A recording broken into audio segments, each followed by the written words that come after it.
Un bruit dans les murs, c'est un tout nouveau roman qui est sorti ce printemps, qui mélange horreur et suspense et qui fait partie de la collection noire de La Courte Échelle.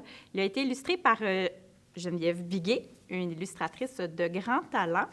Donc, le roman est plein de ces illustrations aussi magnifiques que terrifiantes. C'est une histoire qui est inspirée de faits réels et aussi de mes phobies personnelles. Imaginez que vous êtes seul dans le gymnase de votre école un soir de novembre. Vous rangez les bâtons de hockey, les filets après un match parascolaire comme d'habitude et soudainement, vous entendez des bruits qui semblent venir des murs. Donc, c'est ce qui est arrivé à Zach, qui est un élève de Saint-Joseph, une école centenaire qui semble cacher plusieurs secrets. Et tout au long de l'histoire, on suit un peu son enquête. Il mène l'enquête avec son ami Henri pour essayer d'élucider l'affaire. Et il a vraiment l'impression qu'on lui cache des choses, les adultes sont de mèche, et il croit que les élèves sont en grand danger à son école. Est-ce qu'il a raison? Je vous laisse le découvrir.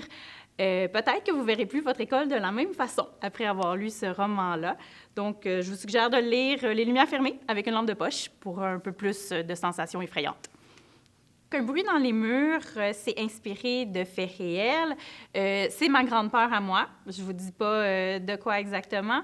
Et j'ai eu l'idée avec un fait divers. Donc, c'est un problème qui est réellement arrivé dans une école au Québec. Et c'est ce qui m'a donné l'idée pour l'histoire ensuite. Je dirais que ma relation à la lecture est assez organique. Elle fluctue avec le temps, est un peu changeante. Quand j'étais plus jeune, c'était un peu la lune de miel. Je lisais de tout, je découvrais tous les styles. C'était vraiment une porte ouverte sur le monde. Ça s'est gâté un peu avec les lectures obligatoires à l'école, que j'appelle l'ère germinale. Puis la lecture par le plaisir est revenue un peu plus tard, croiser ma route. Donc, aujourd'hui, je suis auteure, je suis aussi journaliste, je suis maman. Donc, par la force des choses, malgré moi, je suis une lectrice peut-être un peu plus sélective.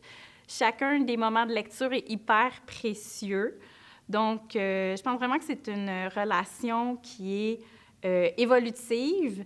Et peu importe la forme que ça prend, je pense que cet amour-là est fait pour durer. Donc, je pense que ça va toujours m'habiter, ça va toujours revenir sous une forme ou une autre. Et c'est exactement ce que j'aimerais transmettre aux jeunes. C'est la raison pour laquelle j'écris. J'aimerais leur donner le goût de la lecture pour que ça les suive tout au long de leur vie, sous différentes formes.